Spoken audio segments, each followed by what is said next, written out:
at the French embassy to organize together with the Germans.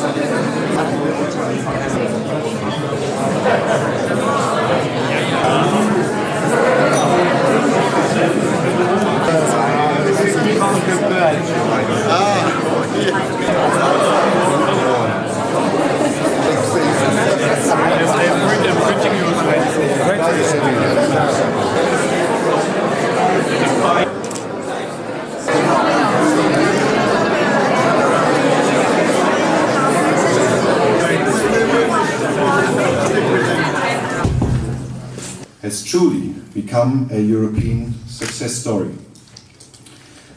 After centuries of animosity, warfare and hatred, Germany and France finally learned the lessons from the past and decided to henceforth cooperate to the mutual benefit of both countries and the entire continent. Thus, the ancient animosity was replaced by partnership which, as things progressed, became friendship.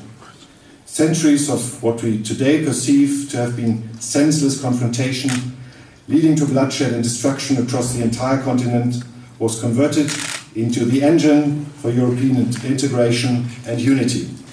Let us not forget, this was only possible through honest and heartfelt reconciliation.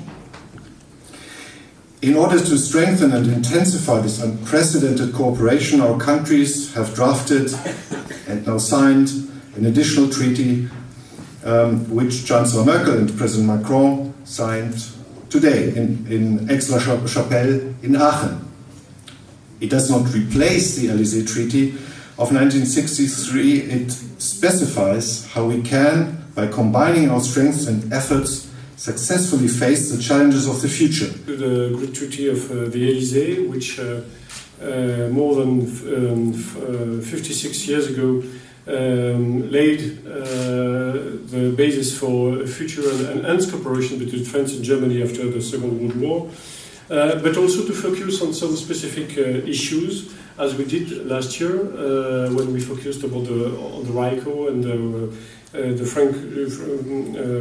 Franco-German Youth Office that was mentioned already by Thomas, in focusing in one of the aspects which for us is quite very important and quite, I would say, specific between of the relationship between France and Germany, and also which is of particular significance here in the Balkans, and I mean, of course, here in Serbia, administrative reform. We wanted, in this very symbolic day, to share with you our appreciation of this process of reconciliation, which has shaped for the last 56 years, I was said, the institution and the diplomatic practices of our two countries, and which constitutes the very foundation of the European project. As it was already said today, the President of the French Republic, Mr. Emmanuel Macron, and Mr. Chancellor of the Federal Republic of Germany, Mrs. Angela Merkel, are renewing the Treaty of Cooperation and Integration by signing a new treaty in Aix-la-Chapelle, which is a new treaty no longer aims at reconciliation between our two countries, but at what was said, greater and greater convergence process. I would like firstly to thank you both, Mr. Schieb and Mr. Mondolini, for the support you provided to my ministry, as well personally through your public statements, but also through your services of both embassies and your different experts involved in several projects with my teams. As you underlined, the political will is at the center of any major reform, and in the field of public administration and local self-governments in Serbia, you know that 2018 has been a very active year. We reformed 8 major laws, among which the law on civil service that you mentioned, Mr. Mondolini, but also the law on inspection oversight, and the law on state administration, and the law on e-government. As the French and the German governments, the Serbian government is putting many efforts in strengthening the efficiency of its administration, not only state administration, but also one at the local level.